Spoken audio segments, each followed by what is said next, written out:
American president Donald Trump മുന്നോട്ട് വെച്ച ആണവ കരാർ ചർച്ച ചെയ്യാൻ വിസമ്മതിച്ച് ഇറാൻ പ്രസിഡന്റ്. കഴിഞ്ഞ ദിവസമാണ് ചർച്ചയ്ക്ക് സന്നദ്ധത പ്രകടിപ്പിച്ച് ഡൊണാൾഡ് ട്രംപ് ഇറാന്റെ പരമോന്നത നേതാവ് ആയത്തുള്ള ഖമേനിക്ക് കത്തയച്ചത്. ഇതേ തുടർന്ന് ദിവസങ്ങൾക്ക് ശേഷമാണ് ഇറാൻ പ്രസിഡന്റിന്റെ പ്രതികരണം വന്നത്. ഉത്തരവുകൾ നൽകുന്നതും ഭീഷണിപ്പെടുത്തുന്നതും അംഗീകരിക്കാനാവില്ലെന്നും ഇറാൻ പ്രസിഡന്റ് വ്യക്തമാക്കി.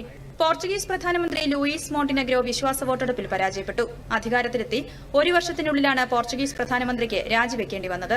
230 സീറ്റുകളുള്ള പാർലമെന്റിൽ 80 സീറ്റുകളുടെ പിന്തുണ മാത്രമേ ലൂയിസ് മോണ്ടിനെഗ്രോയ്ക്ക് ലഭിച്ചുള്ളൂ. വിശ്വാസ വോട്ടെടുപ്പിൽ പരാജയപ്പെട്ടതോടെ president Marcelo Rebelo de Sousa parliament പിരിച്ചുവിട്ടു. അന്തരിച്ച അർജന്റീനിയൻ ഫുട്ബോൾ താരം ഡീഗോ മറഡോണയെ ചികിത്സിച്ച മെഡിക്കൽ ഉദ്യോഗസ്ഥരുടെ വിചാരണ തലസ്ഥാനമായ ബ്യൂണസ് അയേഴ്സിൽ ആരംഭിച്ചു. 2020-ൽ 60 വയസ്സുള്ളപ്പോഴാണ് മറഡോണ സ്വവസതിയിൽ ഹൃദയാഘാതത്തെ തുടർന്ന് മരിച്ചത്. മറഡോണയുടെ മരണം ഒഴിവാക്കാമായിരുന്നുവെന്നും ആശുപത്രി ജീവനക്കാരുടെ അശ്രദ്ധയാണ് ഇതിന് കാരണമെന്നും പ്രോസിക്യൂട്ടർമാർ ആരോപിച്ചിരുന്നു. മയക്കുമരുന്നിനെതിരായ യുദ്ധത്തിൽ മനുഷ്യരാശിക്കെതിരായ കുറ്റകൃത്യങ്ങൾ ആരോപിച്ച് ഫിലിപ്പൈൻസ് മുൻ പ്രസിഡന്റ് റോഡ്രിഗോ ഡുട്ടർഡെ അറസ്റ്റ് ചെയ്തു.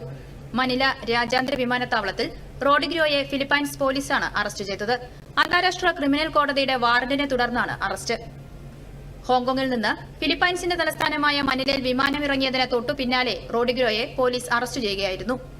ഗ്രീൻലാൻഡിൽ പൊതു തെരഞ്ഞെടുപ്പിൽ പ്രതിപക്ഷമായ ഡെമോക്രാറ്റിക് പാർട്ടിക്ക് വിജയം. മധ്യ വലതുപക്ഷ അനുകൂല പാർട്ടിയുടെ വോട്ട് വിഹിതത്തിൽ വൻ വർധനയാണ് ഉണ്ടായിട്ടുള്ളത്.